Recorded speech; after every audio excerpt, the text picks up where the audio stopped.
Portanto, esta renegociação devia ser para valores superiores? Deviam ser os 50% ou 60% que Jean-Claude Juncker fala? Quer dizer, na realidade, o que atualmente se diz é que, ou o que se dizia há uns meses, é de que, admitindo que a dívida estaria, ou que seria mais ou menos o valor que estaria no final do ano passado, andaria na ordem dos 150% do PIB, qualquer coisa como 75% seria já um valor aceitável. Por que normalmente se diz isto?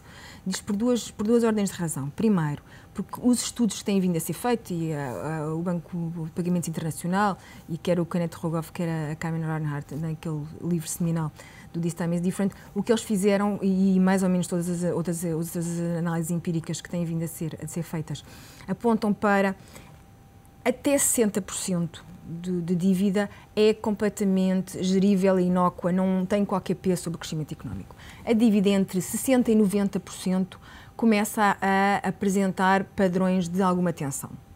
A partir de 90% é insustentável. Pelo menos é muito difícil conferir sustentabilidade, a menos que são economias que têm crescimento nominal, na ordem dos 10%, com taxas de juros bastante baixas.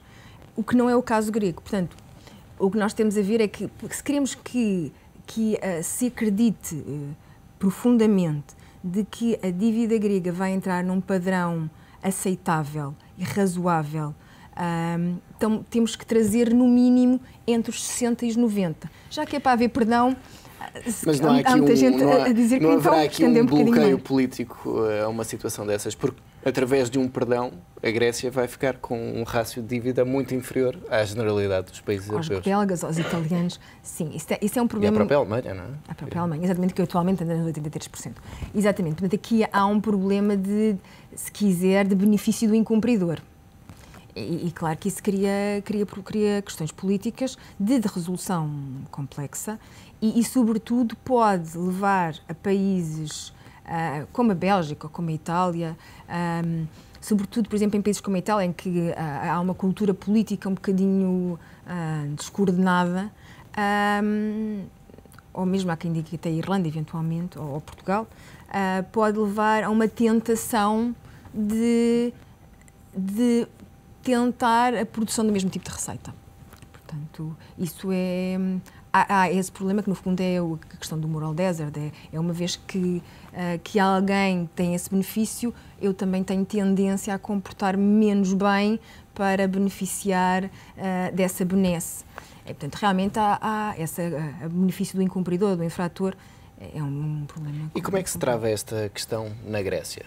Quer dizer, pode, mesmo apesar de tudo isso, se esse perdão for feito, mas se for, e isso um bocadinho responde à sua questão agora, se isso conseguir ser feito em paralelo com a imposição daquilo que agora se chama muito uma condicionalidade estrita, ou seja, de regras muito bem definidas e com uma obrigatoriedade de cumprimento muito, muito forte, é possível, designadamente a nível de reformas estruturais, a nível de saneamento das contas públicas, é possível que essa questão do moral hazard ou essa questão do benefício do infrator perca importância, porque de facto as condições em que a Grécia ficará sujeita e, se quiser, a sua perda de autonomia política, que é isso que de facto se está a falar, é que a Grécia fica de tal forma, ou ficará com este condicionalismo, de tal forma maniatada nas suas decisões que basicamente, política monetária e política cambial, nós já não temos, a partir do momento em que se aderiu ao euro. Mas na medida em que se deixa, ou se abdica de política orçamental. Mas, para além disso, mesmo política de concorrência, política de gestão, da regulação dos mercados, se todos os instrumentos ficam, de alguma forma, desaparecem, portanto, também acho que nenhum país gostaria... Vai querer seguir esse caminho. Mas na Grécia, ainda hoje, neste comunicado, a Troika diz que são necessárias mais medidas de austeridade. Este tem sido o caminho certo, esta austeridade imposta à Grécia e um pouco por toda a Europa? Ou é o único caminho? É um caminho, a priori, tenderá a ser o único caminho, porque basicamente o que nós temos é, e sobretudo no caso grego, em que a dimensão do endividamento, sobretudo no caso grego é um endividamento especificamente público, Em outros países há uma, como em Portugal, ou como, por exemplo, na Irlanda, em que o endividamento era basicamente do setor financeiro.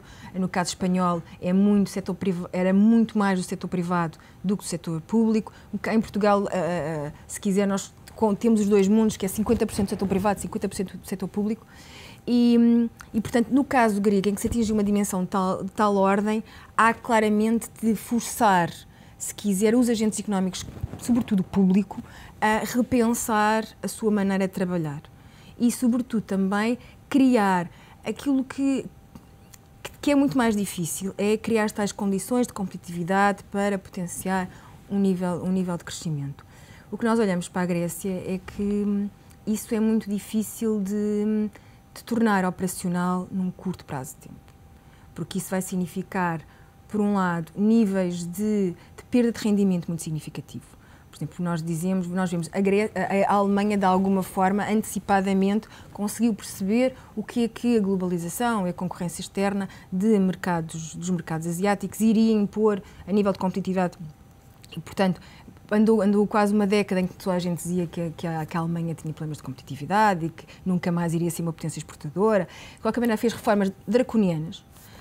Houve perda de poder de compra nominal e real muito significativas na Alemanha. Portanto, não há praticamente aumento do poder de compra. Os custos unitários de trabalho mantêm-se estagnados há praticamente 15 anos na Alemanha e isso fez com que se desse o salto.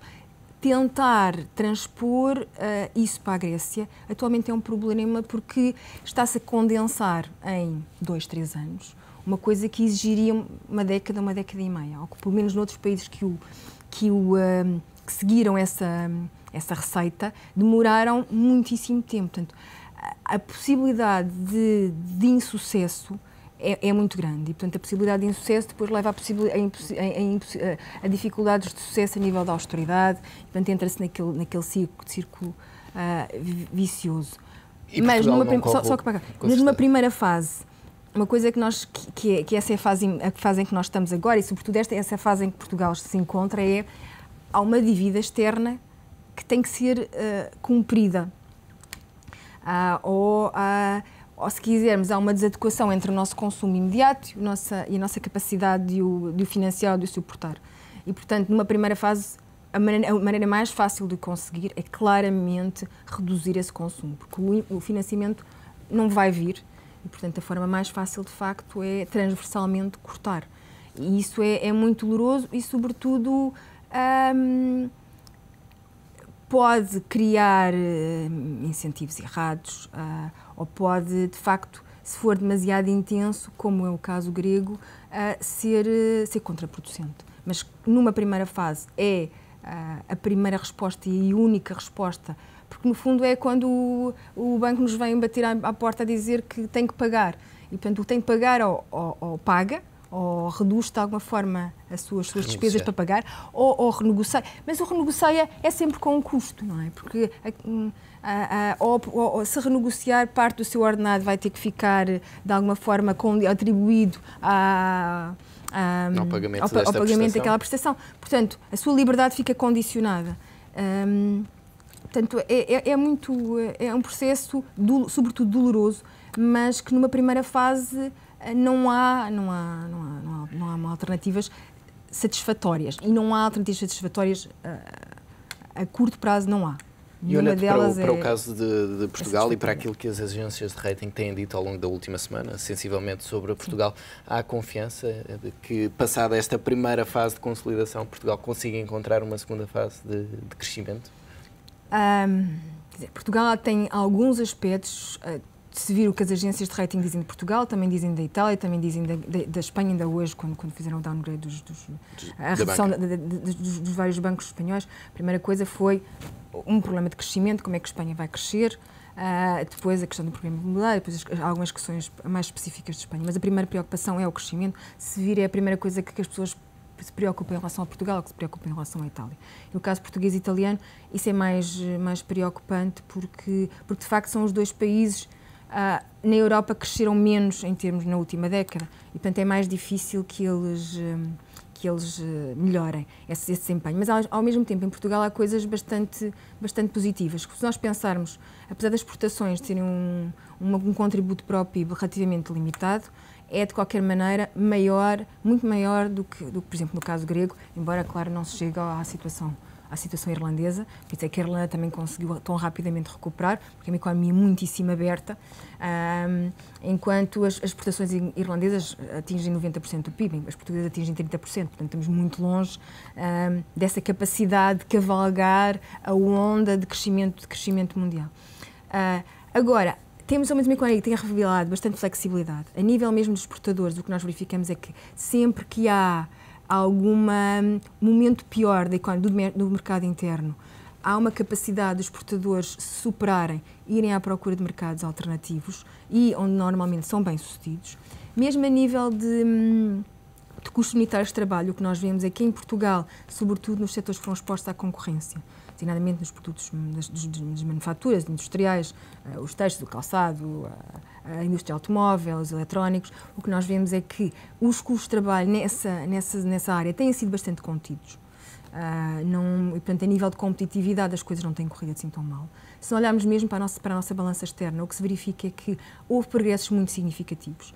Portanto, há aqui uma capacidade, apesar de falarem muito nos problemas de competitividade em Portugal, a balança, excluindo a parte energética, o peso energético, a balança está praticamente, no primeiro semestre, ficou praticamente equilibrada, descuido do saldo energético. Portanto, há aqui progressos muito significativos.